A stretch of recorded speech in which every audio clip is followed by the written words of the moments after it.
ମୁଁ ଦୁଇ ଭାଇଙ୍କର ବଧୂ। କାରଣ ଜାଣିଲେ ଆପଣଙ୍କର ମଧ୍ୟ ହୋସ୍ ଉଡ଼ିଯିବ। ଆପଣଙ୍କ ପାଦ ତଳୁ ମାଟି ଖସିଯିବ। ମୁଁ ଦୁଇ ଭାଇଙ୍କର ଗୋଟିଏ ବଧୂ। ଏଇ ରାଜ ଜାଣିଲେ ଆପଣଙ୍କ ହୋସ୍ ଉଡ଼ିଯିବ। ବିହାରର ଏକ ସତ୍ୟ କାହାଣୀ। ମୋ ନାମ ରୋମା। ମୁଁ ମୋ ମାତା ପିତାଙ୍କ ସହ ଏକ ଛୋଟ ଗାଁରେ ରହୁଥିଲି। ମୋ ଶୈଶବ ଏକ ଭୟଙ୍କର ସ୍ୱପ୍ନ ପରି ଥିଲା। ମୋ ଭାଗ୍ୟ ମୋ ସହ ଏପରି ଖେଳ ଖେଳିଥିଲା ଯେ ଜୀବନରେ ଆଗକୁ ବଢ଼ିଲେ ମଧ୍ୟ ମୁଁ ମୋ ଅତୀତକୁ ଭୁଲି ପାରୁନଥିଲି। ମୋ ମାତା ପିତା କେବେ ଚାହୁଁନଥିଲେ ଯେ ମୋ ଜୀବନ ନଷ୍ଟ ହେଉ ଓ ମୁଁ ନିଜ ଘରେ ବନ୍ଦୀ ହୋଇ ରହୁ। ତେଣୁ ମୋ ମା ମୋତେ ସମସ୍ତଙ୍କ ଠାରୁ ଲୁଚାଇ ମୋ ଫୁପାଙ୍କ ଘରକୁ ପଠାଇ ଦେଇଥିଲେ। ତାଙ୍କର ମଧ୍ୟ କୌଣସି ସନ୍ତାନ ନଥିଲା। ତେଣୁ ମୋ ଫୁପା ଓ ଫୁପି ମୋତେ ନିଜ ସନ୍ତାନ ଠାରୁ ମଧ୍ୟ ଅଧିକ ସ୍ନେହ କରୁଥିଲେ। ମୋତେ ପଢ଼ାଇଲେ, ଲେଖାଇଲେ ଓ ନିଜ ପାଦରେ ଛିଡ଼ା କରାଇଲେ। ଏବେ ମୁଁ ସହରରେ ଏକ କମ୍ପାନୀରେ ଚାକିରି କରୁଥିଲି। ମୁଁ ବହୁତ କମ୍ କଥା କହୁଥିଲି। ଲୋକଙ୍କ ସହ ଅଧିକ ମିଶିବା ମୋତେ ପସନ୍ଦ ନଥିଲା। ମୁଁ ସକାଳେ ଚାକିରି ପାଇଁ ଯାଉଥିଲି ଓ ସନ୍ଧ୍ୟାରେ ଘରକୁ ଫେରୁଥିଲି। ଘରକୁ ଫେରିବା ପରେ ମୋ ଫୁପା ମୋତେ ଖାଦ୍ୟ ଖୁଆଉଥିଲେ ଓ ଚା ତିଆରି କରୁଥିଲେ। ତାପରେ ଆମେ ଦୁହେଁ କଥାବାର୍ତ୍ତା କରୁଥିଲୁ ଓ କଥା କରୁଥିଲେ କେତେବେଳେ ସମୟ ପାସ୍ ହୋଇଯାଉଥିଲା ଆମେ ଜାଣିପାରୁନଥିଲୁ। ତାପରେ ଫୁପାଙ୍କ ଅଫିସରୁ ଘରକୁ ଫେରିବା ସମୟ ହେଉଥିଲା। ସେ ମଧ୍ୟ ଅଫିସରୁ ଘରକୁ ଆସିଲେ ମୋ ପାଇଁ କିଛି ନା କିଛି ନିଶ୍ଚୟ ଆଣୁଥିଲେ। କିନ୍ତୁ ଯେତେବେଳେ ମୋ ଅତୀତର ସ୍ମୃତି ମୋତେ ମନେ ପଡ଼ୁଥିଲା ମୋ ପାଦ ତଳୁ ମାଟି ଖସି ଯାଉଥିଲା। କିନ୍ତୁ ଫୁପା ଓ ଫୁପି ସ୍ନେହ ମୋତେ ମୋ ଅତୀତକୁ ଭୁଲାଇ ଦେଇଥିଲା। ଏବେ ମୁଁ ମୋ ଜୀବନରେ ଆଗକୁ ବଢ଼ିବାକୁ ଲାଗିଥିଲି। ଦିନେ ଆମ କମ୍ପାନୀରେ ଜଣେ ନୂଆ ମ୍ୟାନେଜର ଆସିଲେ। ସେ ବହୁତ ସୁନ୍ଦର ଓ ସ୍ମାର୍ଟ ଥିଲେ। ଅଫିସର ସମସ୍ତ ଝିଅମାନେ ତାଙ୍କ ପଛରେ ଘୁରୁଥିଲେ। କିନ୍ତୁ ସେ କାହାକୁ ଆଖି ଉଠାଇ ଦେଖୁନଥିଲେ। ଦିନେ ମୋତେ କିଛି କାମ ପାଇଁ ତାଙ୍କ କେବିନକୁ ଯିବାକୁ ପଡ଼ିଲା। ମୁଁ କବାଟ ଠକ୍ ଠକ୍ କଲି। ସେ କହିଲେ, କିଏ? ଭିତରକୁ ଆସନ୍ତୁ। ମୁଁ ଡରିଗଲି ଓ କହିଲି, ସାର୍, ମୋ ନାଁ ରମା। ଆପଣ ମୋତେ ଏହି ଫାଇଲ ଦେଇଥିଲେ, କିନ୍ତୁ ମୁଁ ଏହାର ପୂର୍ବ ରେକର୍ଡ ବୁଝିପାରୁନି। ଆପଣ ମୋତେ ସାହାଯ୍ୟ କରିବେ? ସେ କହିଲେ, ହଁ ହଁ, ନିଶ୍ଚୟ, କାହିଁକି ନୁହେଁ, ମୁଁ ଆପଣଙ୍କୁ ସବୁ ବୁଝାଇ ଦେଉଛି। ସେ ଫାଇଲ ଦେଖି ମୋତେ କାମ ବୁଝାଇବାକୁ ଲାଗିଲେ ଓ ମୁଁ ତାଙ୍କୁ ଦେଖୁଥାଏ। ମୋ ଆଖି ତାଙ୍କ ଉପରୁ ହଟୁନଥିଲା। ସେ ସତରେ ବହୁତ ସୁନ୍ଦର ଥିଲେ।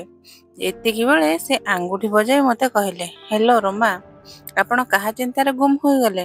ମୁଁ ହଠାତ୍ ମୋ ଚିନ୍ତାରୁ ବାହାରି ଆସି ତାଙ୍କୁ କହିଲି, ଜି ସାର୍, ମୋତେ ସବୁ ବୁଝା ପଡ଼ିଗଲା। ଆପଣ ଚିନ୍ତା କରନ୍ତୁ ନାହିଁ, ମୁଁ ସମସ୍ତ କାମ ସମାପ୍ତ କରିଦେବି। ସେଦିନଠାରୁ ମୋ ହୃଦୟ ମ୍ୟାନେଜର ବିକ୍ରମଙ୍କ ପ୍ରେମରେ ଡୁବିଗଲା। କିନ୍ତୁ ଯେତେବେଳେ ମୋ ଅତୀତର ସ୍ମୃତି ମନେ ପଡ଼ୁଥିଲା ମୁଁ ଡରି ଯାଉଥିଲି। ମୁଁ ମୋ ଫୁଆଙ୍କ ସହ ମୋର ସମସ୍ତ କଥା ସେୟାର କରୁଥିଲି। ତାଙ୍କ ବିନା ମୋର ଆଉ କେହି ନଥିଲେ। ତେଣୁ ସେ ମୋର ସବୁଠାରୁ ଭଲ ବନ୍ଧୁ ମଧ୍ୟ ଥିଲେ। ଯେତେବେଳେ ମୁଁ ତାଙ୍କୁ ସବୁ କଥା କହିଲି ସେ ମୋତେ ବୁଝାଇବାକୁ ଲାଗିଲେ, ଏବେ ତୁମ ଜୀବନ ଏହି ସହରରେ ଅଛି। ତୁମ ଅତୀତକୁ ଭୁଲିଯାଅ ଓ ଜୀବନରେ ଆଗକୁ ବଢ଼। କିନ୍ତୁ ମୋ ପାଦ ଡଗମଗ ହେଉଥିଲା। ମୋତେ କିଛି ବୁଝା ପଡ଼ୁନଥିଲା। ଏହିପରି ଦିନଗୁଡ଼ିକ ଗତି କରୁଥିଲା। ବିକ୍ରମ ଏବେ ମୋ ଉପରେ ବହୁତ ଭରସା କରିବାକୁ ଲାଗିଥିଲେ। କାରଣ ମୁଁ ମୋ କାମକୁ ବହୁତ ସଚ୍ଚୋଟ ଭାବେ କରୁଥିଲି। ସେ କମ୍ପାନୀର ସମସ୍ତ କଥା ମୋ ସହ ସେୟାର କରୁଥିଲେ। ଦିନେ ମୁଁ ତାଙ୍କ କେବିନ ଆଡ଼େ ଯାଉଥାଏ। ତାଙ୍କୁ ଦେଖି ମୁଁ ଆଶ୍ଚର୍ଯ୍ୟ ହୋଇଗଲି। ସେ ବୋଧହୁଏ କିଛି ଚିନ୍ତା କରୁଥିଲେ ଓ ମନେ ମନେ ହସୁଥିଲେ। ତାଙ୍କୁ ଦେଖି ମୋ ଆଖି ତାଙ୍କ ଉପରେ ଅଟକି ରହିଲା ଓ ମୁଁ ମଧ୍ୟ ହସିବାକୁ ଲାଗିଲି। ମୁଁ ଚିନ୍ତା କଲି, ଯଦି ମୋ ମନରେ ଯାହା ଅଛି ସେଇ କଥା ତାଙ୍କ ମନରେ ମଧ୍ୟ ଥାଏ। ମୁଁ ସେଠାରେ ଛିଡ଼ା ହୋଇ ନିଜେ ନିଜେ କଥା କହୁଥାଏ। ସେଦିନ ଫୁଆଙ୍କ ଘରେ କିଛି ଅତିଥି ଆସୁଥିଲେ। ଫୁଫା ତାଙ୍କ କିଛି ବନ୍ଧୁକୁ ଡାକିଥିଲେ। ଏହି କାରଣରୁ ମୁଁ ମଧ୍ୟ ସେଦିନ ଅଫିସରୁ ଶୀଘ୍ର ଘରକୁ ଫେରି ଆସିଥିଲି। ଘରେ ପହଞ୍ଚି ଦେଖିଲି ମୋ ମୋବାଇଲ ନାହିଁ। ଫୁଆ ମୋତେ ପଚାରିଲେ, କ'ଣ ହେଲା, ତୁମେ କାହିଁକି ଚିନ୍ତିତ ଲାଗୁଛ? ମୁଁ ତାଙ୍କୁ କହିଲି ଯେ ମୋ ମୋବାଇଲ ଦେଖା ପଡ଼ୁନାହିଁ। ସେ ମୋତେ କହିଲେ, ତୁମେ କଲ୍ କରି ଦେଖ। ମୁଁ ଘରୁ କଲ୍ କଲି, ତେବେ ମୋ ଫୋନ୍ କେହି ଉଠାଇଲେ। ତାଙ୍କ ସ୍ୱର ଶୁଣି ମୋ ହୃଦୟ ଖୁସିରେ ଭରିଗଲା। ମୁଁ କହିଲି, ସାର୍, ଆପଣ? ବିକ୍ରମ କହିଲେ ଯେ ମୁଁ ତରବରରେ ତାଙ୍କ କେବିନରେ ମୋ ମୋବାଇଲ ଛାଡ଼ି ଆସିଥିଲି। ସେ କହିଲେ, ମୁଁ ତୁମ ମୋବାଇଲ ମୋ ପାଖରେ ରଖିଛି, ତୁମେ କାଲି ଅଫିସକୁ ଆସି ନେଇଯାଅ। ମୁଁ କହିଲି, ଠିକ୍ ଅଛି ସାର୍, ଧନ୍ୟବାଦ। ସେ କହିଲେ, ଏଥିରେ ଧନ୍ୟବାଦ ଦେବାର କିଛି ନାହିଁ। ପରଦିନ ଯେତେବେଳେ ମୁଁ ଅଫିସରେ ମୋ ମୋବାଇଲ ନେବାକୁ ସାର୍ଙ୍କ କେବିନକୁ ଗଲି, ସେ ମୋ ହାତରେ ମୋବାଇଲ ସହ ଏକ ଚିଠି ମଧ୍ୟ ଦେଲେ। ଏହା ଦେଖି ମୁଁ ଡରିଗଲି ଓ କିଛି ନ କହି ତରବରରେ ତାଙ୍କ କେବିନ୍ରୁ ବାହାରି ଆସିଲି।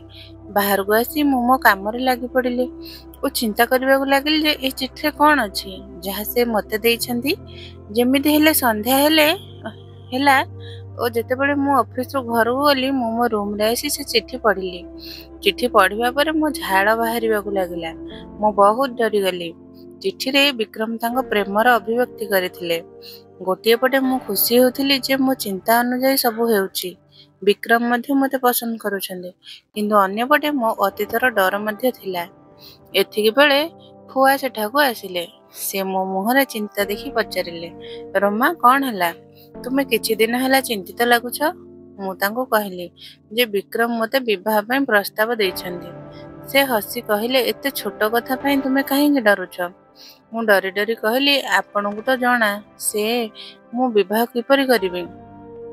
ସେ ମୋ କଥା ମଝିରେ କାଟି କହିଲେ, ଭଗବାନ ତୁମ ଭାଗ୍ୟ ଖୋଲି ଦେଇଛନ୍ତି। ଏତେ ଭଲ ପୁଅର ପ୍ରସ୍ତାବ ତୁମ ପାଖରେ ଆସିଛି ଆଉ ତୁମେ ମନା କରୁଛ। ମୁଁ ତୁମ ଫୁଫାଙ୍କ ସହ କଥା ହେବି, ସେ ନିଶ୍ଚୟ ଏହି ସମ୍ବନ୍ଧ ପାଇଁ ରାଜି ହେବେ। ଏହା କହି ସେ ସେଠାରୁ ଚାଲିଗଲେ। କିନ୍ତୁ ମୋତେ କିଛି ବୁଝା ପଡ଼ୁନଥିଲା। ଗୋଟିଏ ପଟେ ମୁଁ ଏହି କଥାର ଅପେକ୍ଷା କରୁଥିଲି ଯେ ବିକ୍ରମ ମୋତେ ମଧ୍ୟ ପସନ୍ଦ କରନ୍ତୁ। ଏବେ ଯେତେବେଳେ ସବୁ ମୋ ଚିନ୍ତା ଅନୁଯାୟୀ ହେଉଥିଲା, ମୋ ହୃଦୟ ମାନିବାକୁ ପ୍ରସ୍ତୁତ ନଥିଲା। କିଛି ଦିନ ପରେ ବିକ୍ରମ ମୋ ହାତ ମାଗିବାକୁ ମୋ ଘରକୁ ଆସିଲେ। ସେ ନିଜେ ଫୁଫାଙ୍କ ସହ ଆମ ବିବାହ ବିଷୟରେ କଥା ହେଲେ। ସେ କହିଲେ, ମୁଁ ବହୁତ ଲଜ୍ଜିତ ଯେ ମୋତେ ନିଜ ବିବାହ ପାଇଁ ନିଜେ କଥା କହିବାକୁ ଆସିବାକୁ ପଡ଼ିଛି, କିନ୍ତୁ ମୁଁ ମଜବୁର, କାରଣ ମୋ ମାତା ପିତା ଏଠାରେ ରହୁନାହାନ୍ତି।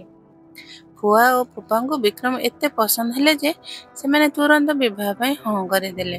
କିନ୍ତୁ ମୋ ହୃଦୟରେ କେଉଁଠି ଏକ ଡର ଲୁଚି ରହିଥିଲା। ଏହି କାରଣରୁ ମୁଁ ବିବାହ ପାଇଁ ମନା କରିଦେଲି। କିନ୍ତୁ ଫୁଆ ଓ ଫୁଫା ମୋ କଥା ନ ଶୁଣି ମୋତେ ବୁଝାଇ ଏହି ସମ୍ବନ୍ଧ ପାଇଁ ପ୍ରସ୍ତୁତ କରାଇଲେ। ଏବେ ଘରେ ବିବାହର ସାହାନାଇ ବାଜୁଥିଲା, କିନ୍ତୁ ମୋ ହୃଦୟ କମ୍ପୁଥିଲା। ମୁଁ ଚିନ୍ତା କରୁଥିଲି ଯେ ଯଦି ମୋ ଅତୀତ ବିକ୍ରମ ଆଗରେ ଆସିଗଲା ତେବେ କ'ଣ ହେବ। କିନ୍ତୁ ମୁଁ ବିବାହର ଚହଳରେ ହଜିଗଲି ଓ ବିକ୍ରମ ପ୍ରେମକୁ ମୋ ଭାଗ୍ୟରେ ଲେଖା ଦେଖି ସବୁ ଭୁଲିଗଲି। ବିକ୍ରମଙ୍କ ପ୍ରେମ ମୋ ଅତୀତକୁ ଭୁଲାଇ ଦେଇଥିଲା। ଆମ ବିବାହର ତାରିଖ ସ୍ଥିର ହେଲା। ମୁଁ ଓ ବିକ୍ରମ ଏପରି ହଠାତ୍ ବିବାହ ହେବ ବୋଲି ମୁଁ କେବେ ଚିନ୍ତା କରିନଥିଲି। ଦେଖୁ ଦେଖୁ ମୋ ବିବାହ ଦିନ ଆସିଗଲା ଓ ମୁଁ ବଧୂ ସାଜି ବିକ୍ରମଙ୍କ ସହ ତାଙ୍କ ଘରକୁ ଆସିଗଲି। ଏଠାରେ ସବୁ ମୋ ସ୍ୱପ୍ନ ପରି ଥିଲା। ଏତେ ବଡ଼ ଘରର ମୁଁ ଏକମାତ୍ର ମାଲିକାଣୀ ଥିଲି। ଘରର ସମସ୍ତ ଦାୟିତ୍ୱ ମୋ ଉପରେ ଥିଲା। ଏବେ ମୋତେ ବିକ୍ରମଙ୍କ ସହ ଘର ସମ୍ଭାଳିବାକୁ ପଡ଼ିଥିଲା। ବିକ୍ରମ ମଧ୍ୟ ମୋ ଉପରେ ଆଖି ବୁଜି ଭରସା କରୁଥିଲେ। ବିବାହ ରାତିରେ ମୁଁ ବିକ୍ରମଙ୍କ ଠାରୁ ଏକ ପ୍ରତିଜ୍ଞା ନେଇଥିଲି ଓ ବିକ୍ରମ ମଧ୍ୟ ତାଙ୍କ ସଚ୍ଚା ପ୍ରେମ ସହ ଶେଷ ପର୍ଯ୍ୟନ୍ତ ଏହି ପ୍ରତିଜ୍ଞା ପାଳନ କରିଥିଲେ। ମୁଁ ଚିନ୍ତା ମଧ୍ୟ କରିପାରୁନଥିଲି ଯେ ମୋ ଜୀବନରେ ଏପରି ଏକ ମୋଡ଼ ଆସିବ ଯେ ବିକ୍ରମ ଓ ମୋ ପ୍ରେମ ଦୁର୍ବଳ ହୋଇଯିବ। ବିକ୍ରମ ଓ ମୁଁ ଆମ ଜୀବନରେ ବହୁତ ଖୁସି ଥିଲୁ। ଗୋଟିଏ ରାତିରେ ଯେତେବେଳେ ଆମେ ଖାଦ୍ୟ ଖାଉଥିଲୁ, ବିକ୍ରମ ମୋତେ କହିଲେ, ରୋମା, କମ୍ପାନୀ ତରଫରୁ ମୋତେ 2 ମାସର ଛୁଟି ମିଳିଛି। ଆମେ କେଉଁ ଆଡ଼କୁ ବୁଲିଯିବା କୁହ? ତୁମେ କେଉଁଠିକି ଯିବାକୁ ପସନ୍ଦ କରିବ? ଏହି କଥା ଶୁଣି ମୁଁ ବହୁତ ଖୁସି ହେଲି। ମୁଁ କହିଲି, ବିକ୍ରମ, ଆପଣ ସତ କହୁଛନ୍ତି? ସେ କହିଲେ, ହଁ, ନିଶ୍ଚୟ। ମୁଁ କହିଲି, ତେବେ ଠିକ୍ ଅଛି, ଆମେ ଆପଣଙ୍କ ମାତା ପିତାଙ୍କ ପାଖକୁ ଯିବା।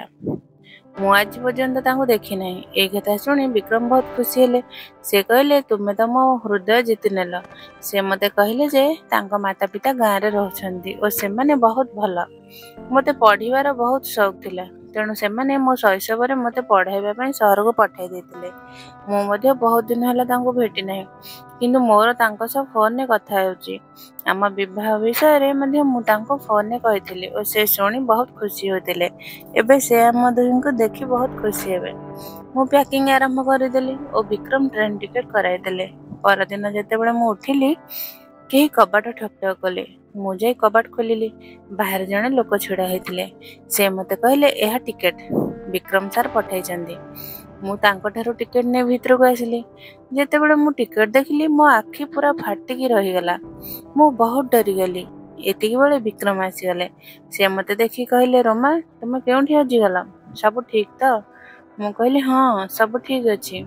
ମୁଁ ମୋ ମୁହଁରୁ ଝାଳ ପୋଛି ତାଙ୍କୁ କହିଲି, ବିକ୍ରମ, ଆମେ କିଛି ଦିନ ପରେ ଯାଇପାରିବୁ ନା? ଏବେ ମୋ ସ୍ୱାସ୍ଥ୍ୟ ଭଲ ଲାଗୁନାହିଁ। ବିକ୍ରମ ମୋ ପାଇଁ ଚିନ୍ତିତ ହେଲେ ଓ ମୋତେ କହିଲେ, ଚାଲ ଆମେ ଡାକ୍ତର ପାଖକୁ ଯିବା।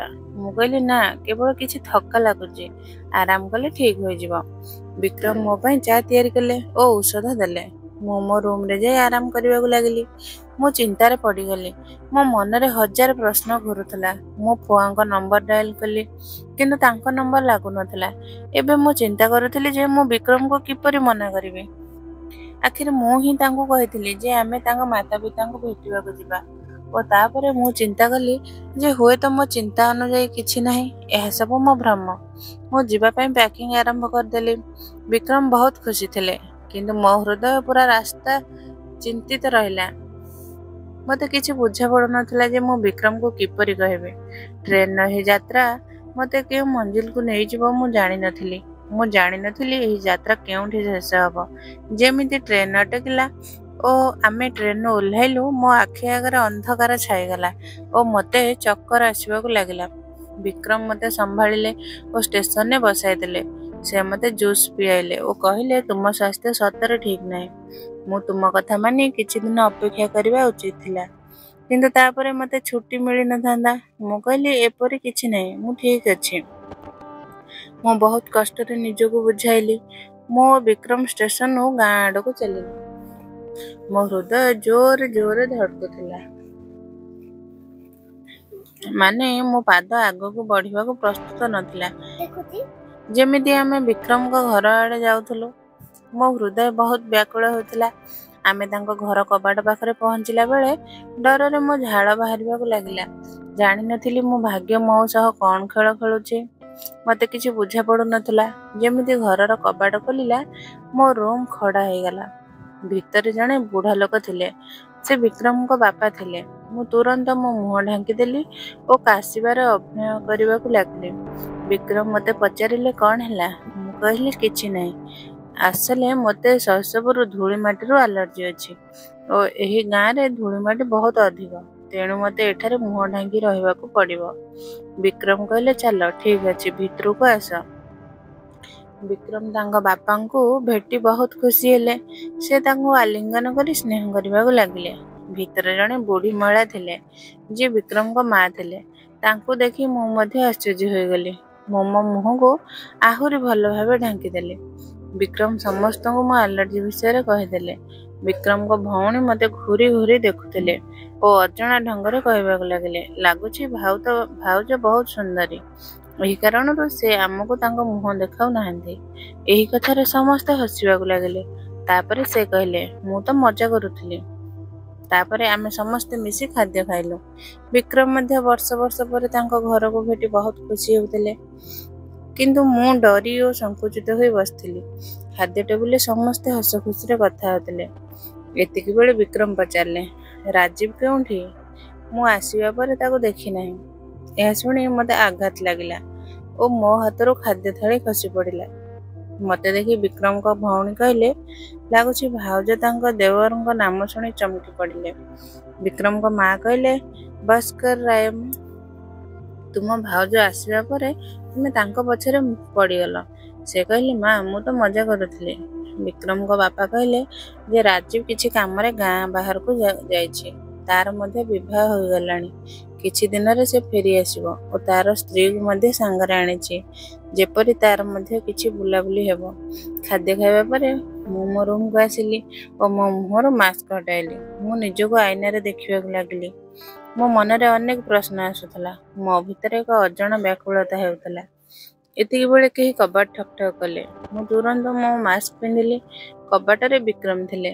ସେ ମୋତେ ତାଙ୍କ ଘର ଲୋକଙ୍କ ବିଷୟରେ କହିବାକୁ ଲାଗିଲେ। ତାଙ୍କ ଘର ଲୋକଙ୍କୁ ଭେଟି ସେ ବହୁତ ଖୁସି ଲାଗୁଥିଲେ। ଜାଣିନଥିଲି ମୋ ଭାଗ୍ୟକୁ ଆଗକୁ କ'ଣ ଲେଖା ଅଛି।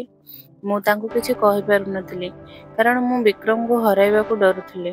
ମୁଁ ଚିନ୍ତା କରୁଥିଲି ଯେ ବିକ୍ରମ ସବୁ ଜାଣିବା ପରେ ମୋତେ ଛାଡ଼ି ନ ଦିଅନ୍ତି। ମୁଁ ଅଧିକାଂଶ ସମୟ ମୋ ରୁମ୍ରେ ହିଁ ରହୁଥିଲି ଓ ସମସ୍ତଙ୍କୁ କାଶି ଦେଖାଉଥିଲି, ଯେପରି କେହି ମୋ ମୁହଁ ଦେଖିବାକୁ ଜିଦ୍ ନ କରନ୍ତି। ରାଜୀବ ମଧ୍ୟ ଆଜି ଫେରି ଆସୁଥିଲା। ଏହା ଚିନ୍ତା କରି ମୋ ହୃଦୟ ଡରୁଥିଲା। ମୁଁ ଆଘାତରେ ଥିଲି। ମୁଁ ମୋ ଭୟଙ୍କର ଅତୀତ ବିଷୟରେ ଚିନ୍ତା କରୁଥିଲି। ମୋ ହୃଦୟରେ ଉଲଝନରେ ପଡ଼ିଥିଲି। କିନ୍ତୁ ଯେତେବେଳେ ମୁଁ ଏହି ଘରକୁ ଆସିଥିଲି ମୋ ନଣନ୍ଦର ବ୍ୟବହାର ମୋତେ ବହୁତ ଅଜଣା ଲାଗୁଥିଲା। ସେ ସବୁବେଳେ ମୋତେ କିଛି ନା କିଛି କହୁଥିଲେ ଓ ତାପରେ ମଜାର ବାହାନା କରୁଥିଲେ। ଯେତେବେଳେ ରାଜୀବ ଆସିବାର ସମୟ ହେଲା ମୁଁ ଜ୍ୱରର ବାହାନା କରି ମୋ ରୁମ୍ରେ କମ୍ବଳ ଓଢ଼ି ଶୋଇପଡ଼ିଲି। ସମସ୍ତେ ବହୁତ ଖୁସି ଥିଲେ। ରାଜୀବ ଓ ତାର ସ୍ତ୍ରୀ ଘରକୁ ଆସିଲେ। ସେ ସମସ୍ତଙ୍କୁ ଭେଟିଲା। ବିକ୍ରମ ତାକୁ ମୋ ବିଷୟରେ କହିଲେ। ସେ ଓ ତା ସ୍ତ୍ରୀ ମୋ ରୁମ୍କୁ ଆସିଲେ। କିନ୍ତୁ ମୁଁ କମ୍ବଳ ଓଢ଼ି ଶୋଇ ରହିଥିଲି ଓ ଶୋଇବାର ଅଭିନୟ କରୁଥିଲି। ବିକ୍ରମ କହିଲେ ତାର ସ୍ୱାସ୍ଥ୍ୟ ବହୁତ ଖରାପ ଅଛି। କାଲି ମୁଁ ତାକୁ ଡାକ୍ତର ପାଖକୁ ନେଇଯିବି। ରାଜୀବ କହିଲେ କୌଣସି ଅସୁବିଧା ନାହିଁ। ଆପଣ ଭାଉଜଙ୍କୁ ଆରାମ କରିବାକୁ ଦିଅନ୍ତୁ। ଆମେ ପରେ ଭାଉଜଙ୍କୁ ଭେଟିବୁ। ଯେମିତି ହେଲେ ମଧ୍ୟ ମୁଁ ମୋ ମୁହଁରେ ମାସ୍କ ଲଗାଇ ଏଠାରେ ରହୁଥିଲି। କିନ୍ତୁ ରାଜୀବ ସାମ୍ନାକୁ ଆସିବାରୁ ମୁଁ ଡରୁଥିଲି। ଯେତେବେଳେ ସେ ଘରେ ନଥାଏ ମୁଁ ମୁହଁ ଢାଙ୍କି ସମସ୍ତ ଘର ଲୋକଙ୍କ ସହ ରହୁଥିଲି। କିନ୍ତୁ ତାର ଆସିବା ପୂର୍ବରୁ ମୁଁ ମୋ ରୁମ୍କୁ ଚାଲି ଯାଉଥିଲି। ଦିନେ ମୁଁ ମୋ ରୁମ୍ରେ ବସିଥାଏ। ମୋ ଜୀବନର ଭୟଙ୍କର ଅତୀତ ବିଷୟରେ ଚିନ୍ତା କରୁଥାଏ ଓ ଅନ୍ୟପଟେ ମୁଁ ଚିନ୍ତା କରୁଥିଲି ଯେ ରାଜୀବର ସ୍ତ୍ରୀ କେତେ ସୁନ୍ଦରୀ ଓ ତାର ସ୍ୱଭାବ ମଧ୍ୟ ବହୁତ ଭଲ।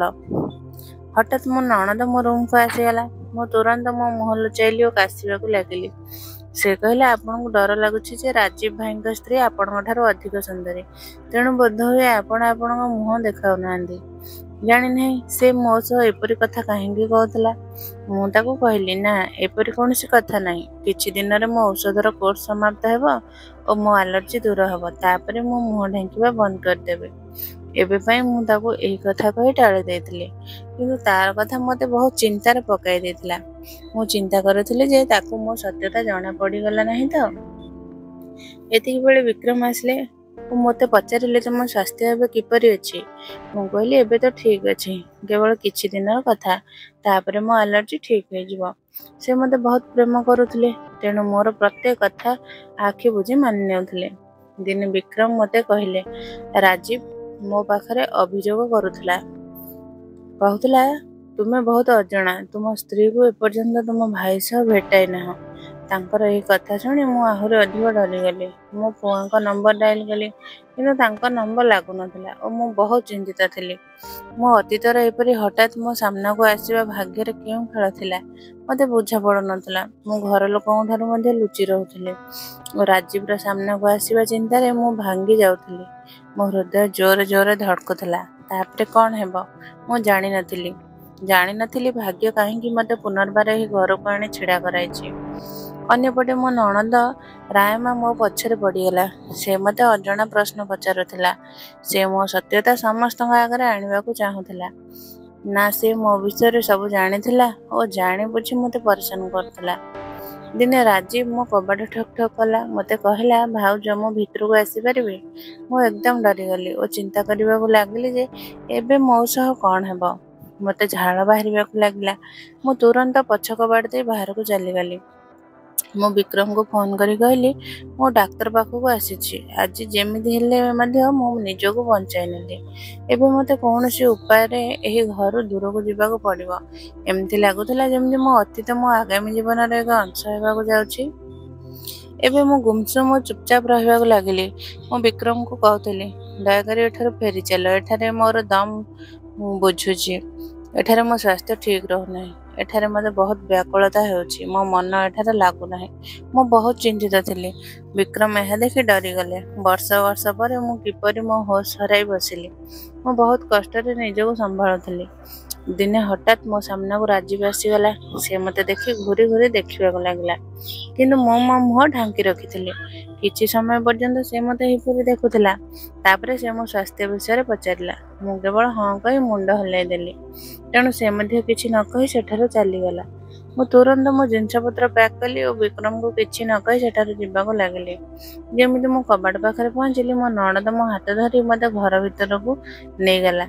ମୁଁ ଆଖି ଓ ମୁଣ୍ଡ ତଳକୁ କରି ଛିଡ଼ା ହେଉଥିଲି। ଘରର ଅନ୍ୟ ଲୋକମାନେ ମଧ୍ୟ ସେଠାରେ ଥିଲେ। ଏମିତି ଲାଗୁଥିଲା ଯେ ମୁଁ ଏକ ଅପରାଧୀ। ରାୟମା କହିଲା ମୋ ଦୁଇ ଭାଇଙ୍କର ଗୋଟିଏ ବଧୂ। ଏହାର କାରଣ କ'ଣ ଥିଲା? ଏହା ଜାଣିଲେ ଆପଣଙ୍କ ହୋସ ଉଡ଼ିଯିବ। ତାର କଥା ଶୁଣି ମୁଁ ଚିତ୍କାର କରି ଉଠିଲି ଓ କହିଲି ନା ଏପରି କିଛି ନାହିଁ। ସେ ମିଛ କହୁଛି। ବିକ୍ରମ ମୋ ମୁହଁରେ ଥପ୍ପଡ଼ ମାରିଲେ। ମୁଁ କାନ୍ଦିବାକୁ ଲାଗିଲି। ମୁଁ ଭାଗ୍ୟର ହାତରେ ମଜବୁତ ଥିଲି, କାରଣ ଏବେ ମୋ ସତ୍ୟତା ସମସ୍ତଙ୍କ ଆଗରେ ଆସିବାକୁ ଯାଉଥିଲା। ବିକ୍ରମ କହିଲେ, ଏ କ'ଣ କହୁଛି? ଆଖିର ସତ୍ୟ କ'ଣ? ଏହାର କଥାର ଅର୍ଥ କ'ଣ? ମୁଁ ମିସ୍କି ମିସ୍କି କାନ୍ଦିବାକୁ ଲାଗିଲି ଓ ରାଜୀବ ଆଡ଼େ ଦେଖିବାକୁ ଲାଗିଲି। ମୁଁ ଚିନ୍ତା କରୁଥିଲି ଯେ ରାଜୀବ ମୋ ସଫାଇରେ ସମସ୍ତଙ୍କୁ ସତ୍ୟ କହିବ, କିନ୍ତୁ ତାର ନତ ଆଖି ଦେଖି ମୁଁ ବୁଝିଗଲି ଯେ ତାର ନତ ମୁଣ୍ଡ ଓ ନତ ଆଖି ଏହା ସୂଚାଉଛି ଯେ ମୁଁ ହିଁ ଦୋଷୀ। ମୁଁ ବିକ୍ରମକୁ କହିଲି, ମୁଁ ଏହାର ଏକମାତ୍ର ଦାୟୀ ନୁହେଁ। ଏହି ଲୋକମାନେ ମଧ୍ୟ ମୋ ଅତୀତରେ ଯାହା ହେଇଛି ତାର ଦାୟୀ। ସେ କହିଲେ, ତୁମର କ'ଣ ଅର୍ଥ? ଏସବୁ କ'ଣ କହୁଛ? ଆଖିର ଏସବୁ କ'ଣ ଚାଲିଛି? କେହି ମୋତେ ସତ୍ୟ କହିବ? ସେ ଏକଦମ ରାଗରେ ଚିତ୍କାର କଲେ। ମୁଁ ଜୋରେ ଜୋରେ କାନ୍ଦିବାକୁ ଲାଗିଲି ଓ ସମସ୍ତଙ୍କ ଆଗରେ ହାତ ଯୋଡ଼ି କହିବାକୁ ଲାଗିଲି, ଦୟାକରି ଆପଣମାନେ ମୋ ବିବାହକୁ ବଞ୍ଚାନ୍ତୁ। ମୋ ଦୋଷ କେବଳ ଏତିକି ଯେ ମୁଁ ମୋ ଅତୀତକୁ ଭୁଲି ଜୀବନରେ ଆଗକୁ ବଢ଼ିଲି ଓ ବିକ୍ରମଙ୍କ ସହ ବିବାହ କଲି। ମୋତେ କାନ୍ଦି ବିଲଖି ଦେଖି ମୋ ଶାଶୁ ମୋ ଉପରେ ଦୟା କଲେ। ସେ ମୋ ପାଖକୁ ଆସି ମୋତେ ଆଲିଙ୍ଗନ କରି ସାନ୍ତ୍ୱନା ଦେବାକୁ ଲାଗିଲେ ଓ ବିକ୍ରମକୁ ସମସ୍ତ ସତ୍ୟ କହିବାକୁ ଲାଗିଲେ। ସେ କହିଲେ, ଏହି ଝିଅ ସତ କହୁଛି। ବର୍ଷ ବର୍ଷ ପୂର୍ବେ ଯେତେବେଳେ ଆମେ ତୁମକୁ ସହରକୁ ପଠାଇ ଦେଇଥିଲୁ, ଏହି ଗାଁରେ ଏକ ଅଜଣା ପରମ୍ପରା ଥିଲା। ମାତା ପିତା ତାଙ୍କ ସନ୍ତାନମାନଙ୍କର ବିବାହ ଶୈଶବରେ ହିଁ କରାଇ ଦେଉଥିଲେ। ଖାସ୍ କରି ଝିଅମାନଙ୍କ ମାତା ପିତା ନିଜ ମୁଣ୍ଡର ଭାର କମାଇବା ପାଇଁ ତାଙ୍କ ଝିଅର ବିବାହ ଶୈଶବରେ ହିଁ କରାଇ ଦେଉଥିଲେ। ଏହି ଝିଅର ଓ ରାଜୀବର ବିବାହ ମଧ୍ୟ ଶୈଶବରେ ହୋଇଥିଲା, କିନ୍ତୁ ଯେତେବେଳେ ସନ୍ତାନମାନେ ଯୁବା ହେଉଥିଲେ, ସେମାନେ ଏହି ଶୈଶବ ବିବାହକୁ ମାନିବାକୁ ମନା କରୁଥିଲେ। ଯଦି ତାଙ୍କ ମାତା ପିତା ଜୋର ଜବରଦସ୍ତ କରୁଥିଲେ, ତେବେ ସେମାନେ ତଙ୍ଗ ହୋଇ ଘର ଛାଡ଼ି ଚାଲି ଯାଉଥିଲେ କିମ୍ବା ନିଜ ସ୍ତ୍ରୀକୁ ଡିଭୋର୍ସ ଦେଇ ଦେଉଥିଲେ। ସେ ଆଗେ କହିଲେ, ସେହିପରି ରାଜୀବ ଓ ରୋମା ମଧ୍ୟ ଭାଗ୍ୟ ଏହି ଖେଳ ଖେଳିଥିଲା। ଏମାନେ ଶୈଶବ ମଧ୍ୟ ନଷ୍ଟ ହୋଇଗଲା, କିନ୍ତୁ ରାଜୀବ ଘରୁ ପଳାଇ ନିଜ ପସନ୍ଦର ଝିଅ ସହ ବିବାହ କରିଥିଲା ଓ ଏହି ବିଚାରୀ ଭାଗ୍ୟହୀନ ରାଜୀବର ଅପେକ୍ଷାରେ ରହିଥିଲା। ଗାଁବାସୀମାନେ ତାକୁ ତାତି ଦେଇ ତାର ଜୀବନକୁ ନର୍କ କରିଦେଇଥିଲେ। ଏପରିକି ତାର ନିଜ ଘର ଲୋକ ଓ ଆତ୍ମୀୟମାନେ ମଧ୍ୟ ତାକୁ ସାହାଯ୍ୟ କରିନଥିଲେ। ସେ ଏଠାକୁ ଆମ ଘରକୁ ଆସିଥିଲା, କିନ୍ତୁ ଆମେ ମଧ୍ୟ ତାକୁ ଏଠାରେ ଶାନ୍ତିରେ ଜୀବନଯାପନ କରିବାକୁ ଦେଇନଥିଲୁ। କିଛି ଦିନ ପରେ ରାଜୀବ ମଧ୍ୟ ତାକୁ ଭୁଲିଗଲା ଓ କହିଲା, ମୋର ତା ସହ କୌଣସି ସମ୍ପର୍କ ନାହିଁ। ଆମେ ଏହି ଝିଅକୁ ଏଠାରୁ ଧକ୍କା ଦେଇ ବାହାର କରିଦେଇଥିଲୁ। ଏହି ବିଚାରୀ ଦୁଆର ଦୁଆର ଠୋକର ଖାଉଥିଲା। ତାପରେ ମୁଁ ବିକ୍ରମକୁ ଆଗେ ସତ୍ୟ କହିଲି। ଏହାପରେ ମୋ ମା ମୋତେ ପୁଆ ପାଖକୁ ସହରକୁ ପଠାଇ ଦେଇଥିଲେ ଓ ମୋତେ ମୋ ମାର କସମ ଦେଇଥିଲେ ଯେ ମୁଁ ମୋ ଅତୀତକୁ ଭୁଲି ଜୀବନରେ ଆଗକୁ ବଢ଼ିବି ଓ କେବେ ମଧ୍ୟ ସତ୍ୟତାକୁ କାହା ଆଗରେ କହିବି ନାହିଁ। ବିକ୍ରମ କହିଲେ, ଏତେ ବଡ଼ ସତ୍ୟ ତୁମେ ମୋ ଠାରୁ ଲୁଚାଇଲ? ଏହି ସମସ୍ତେ ତୁମ ଅପରାଧୀ, କିନ୍ତୁ ତୁମେ ମୋର ଅପରାଧୀ। ମୁଁ ତୁମ ସହ ସଚ୍ଚା ପ୍ରେମ କରିଥିଲି ଓ ତୁମେ ମୋତେ କିଛି କହିବା ଜରୁରୀ ମନେ କରିନଥିଲ। ଆଉ ତା ଛଡ଼ା ତୁମେ ମୋ ଭାଇର ପ୍ରଥମ ସ୍ତ୍ରୀ। ଏହାସବୁ ଜାଣି ତୁମେ କିପରି ମୋ ସହ ରହିପାରିଲ? ତୁମେ ନିଜ ସହ ମୋତେ ମଧ୍ୟ ଏହି ପାପର ଭାଗୀ କରାଇଦେଲ। ଯେତେବେଳେ ତୁମର ପ୍ରଥମ ବିବାହ ହୋଇଥିଲା, ତୁମେ ମୋ ସହ ବିବାହ କିପରି କରିପାରିଲ? ଏହା ଶୁଣି ମୁଁ ରାଜୀବ ଆଡ଼େ ଦେଖିଲି। ସେ ଚମକି ଉଠିଲା ଓ ବହୁତ ଡରିଗଲା। ମୋ ଓ ରାଜୀବ ବ୍ୟତୀତ ରାୟମା ମଧ୍ୟ ଏହି ସମସ୍ତ ସତ୍ୟ ଜାଣିଥିଲା। ମୁଁ ରାୟମାକୁ ଘୁରି ଦେଖିଲି। ଏତିକିବେଳେ ରାଜୀବର ସ୍ତ୍ରୀ ତାକୁ ଜୋରରେ ଥପ୍ପଡ଼ ମାରିଲା ଓ କହିଲା, ତେବେ ଏସବୁ କ'ଣ ଚାଲିଛି? ତୁମେ ମୋତେ ଠକିଛ, ଠକି ମୋ ସହ ବିବାହ କରିଛ। ଏବେ ମୁଁ ତୁମକୁ ଡିଭୋର୍ସ ଦେବି। ରାୟମା କାନ୍ଦିବାକୁ ଲାଗିଲା ଓ କହିଲା, ଆପଣ ସମସ୍ତେ ମୋତେ କ୍ଷମା କରନ୍ତୁ। ସମସ୍ତ ଦୋଷ ମୋର। ମୁଁ ପ୍ରଥମେ ହିଁ ଭାଉଜଙ୍କ ମୁହଁ ଦେଖି ତାଙ୍କୁ ଚିହ୍ନି ନେଇଥିଲି। ମୁଁ ତାଙ୍କ ସତ୍ୟତା ଘର ଲୋକଙ୍କ ଆଗରେ ଆଣି ତାଙ୍କଠାରୁ ବଦଲା ନେବାକୁ ଚାହୁଁଥିଲି। ମୁଁ ରାୟମାକୁ ଦେଖୁଥାଏ ଓ ଚିନ୍ତା କରୁଥିଲି ଯେ ଜାଣିନାହିଁ ସେ କେଉଁ ସତ୍ୟ କହିବାକୁ ଯାଉଛି। ସେ କହିଲା, ରୋମାର ଭାଇ ଓ ମୁଁ ଏକାଠି ପ୍ରେମ କରୁଥିଲୁ ଓ ବିବାହ କରିବାକୁ ଚାହୁଁଥିଲୁ, କିନ୍ତୁ ରାଜୀବ ଓ ରୋମାର ବିବାହ ସବୁକିଛି ନଷ୍ଟ କରିଦେଇଥିଲା। ଏମାନଙ୍କ ଦୁହିଁଙ୍କ କାରଣରୁ ଆମର ମଧ୍ୟ ବିବାହ ହୋଇପାରିନଥିଲା। ସେହି ସମୟରେ ମୁଁ ନିଷ୍ପତ୍ତି ନେଇଥିଲି ଯେ ମୁଁ ତାଙ୍କଠାରୁ ବଦଲା ନେବି। ଯେତେବେଳେ ମୁଁ ତାଙ୍କୁ ପ୍ରଥମେ ଦେଖିଲି, ମୋ ହୃଦୟରେ ବର୍ଷ ବର୍ଷର ପୁରୁଣା ଘୃଣା ଜାଗି ଉଠିଲା ଓ ମୁଁ ନିଷ୍ପତ୍ତି ନେଲି ଯେ ମୁଁ ତାଙ୍କଠାରୁ ବଦଲା ନେବି।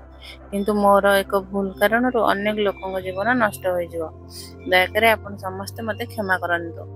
ସେ ରାଜୀବ ଉପରେ ଚିତ୍କାର କରିବାକୁ ଲାଗିଲା ଓ ତାକୁ କହିଲା, ରାଜୀବ, ସତ୍ୟ କୁହ, ନହେଲେ ତୁମ ଓ ବିକ୍ରମ ସହ ଏହି ଦୁଇ ନିରୀହ ଝିଅଙ୍କ ଜୀବନ ମଧ୍ୟ ନଷ୍ଟ ହୋଇଯିବ। ଯଦି ତୁମେ ଆଜି ସମସ୍ତଙ୍କୁ ସତ୍ୟ ନ କହିଲ ତେବେ ସବୁ କିଛି ନଷ୍ଟ ହୋଇଯିବ। ମୋ ଆଖି ରାଜୀବ ଉପରେ ଅଟକି ରହିଲା। ତାର ମାତା ପିତା ମଧ୍ୟ ବହୁତ ଲଜ୍ଜିତ ଥିଲେ। ରାଜୀବର ସ୍ତ୍ରୀ ମଧ୍ୟ ତାକୁ ଧରି ଝକୁଥିଲା। ଏତିକି ବେଳେ ମୁଁ ଚକ୍କର ଖାଇ ମାଟିରେ ପଡ଼ିଗଲି ଓ ଅଜ୍ଞାତ ହୋଇଗଲି। କିଛି ସମୟ ପରେ ମୋତେ ହୋସ ଆସିଲା। ତେବେ ମୁଁ ଡାକ୍ତରଙ୍କ ସ୍ୱର ଶୁଣିଲି। ସେ ସମସ୍ତଙ୍କୁ କହୁଥିଲେ, ଆପଣମାନେ ତାର ବହୁତ ଯତ୍ନ ନିଅନ୍ତୁ, ସେ ଗର୍ଭବତୀ ଅଛି। ମୋ ଆଖି ଖୋଲିଗଲା ଓ ଏହା ଶୁଣି ମୋ ଅବସ୍ଥା ଆହୁରି ଖରାପ ହେବାକୁ ଲାଗିଲା। ରାୟମା ଓ ବିକ୍ରମଙ୍କ ମା ମୋତେ ସମ୍ଭାଳିବାକୁ ଲାଗିଲେ। ବିକ୍ରମ ମଧ୍ୟ ନିଜ ମୁଣ୍ଡ ଧରି ବସିଗଲା। ଏମିତି ଲାଗୁଥିଲା ଯେମିତି କୟାମତ ଭାଙ୍ଗି ପଡ଼ିଛି। ଗୋଟିଏ ଝିଅ ଦୁଇ ଭାଇଙ୍କ ସ୍ତ୍ରୀ କିପରି ହୋଇପାରେ?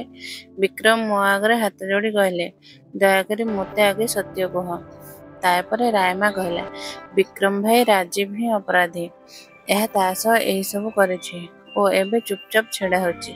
ବିକ୍ରମ ରାଗରେ ରାଜୀବକୁ ଜୋରରେ ଥାପଡ଼ ମାରିଲେ।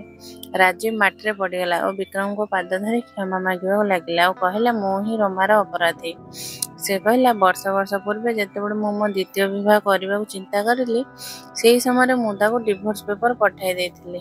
ଏବେ ସେ ମୋ ସ୍ତ୍ରୀ ନୁହେଁ, ସେ ତୁମର ସ୍ତ୍ରୀ ଓ ଏହି ପିଲା ମଧ୍ୟ ତୁମର ହିଁ। କେବଳ ଭାଗ୍ୟ ଆମ ସହ ଏହି ଖେଳ ଖେଳିଛି।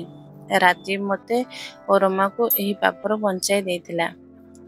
ରାଜୀବ ମୋ ଠାରୁ ମଧ୍ୟ ତାର ପାଦ ଧରି କ୍ଷମା ମାଗିଲା ଓ ତାର ମାତା ପିତା ମଧ୍ୟ ନିଜ ଭୁଲ ଅନୁଭବ କରି ମୋ ଠାରୁ କ୍ଷମା ମାଗିଲେ। ମୁଁ ନିରନ୍ତର କାନ୍ଦୁଥିଲି। ବିକ୍ରମଙ୍କ ହୃଦୟରେ ମୋ ପାଇଁ ପ୍ରେମ ପୁନର୍ବାର ଜାଗି ଉଠିଲା।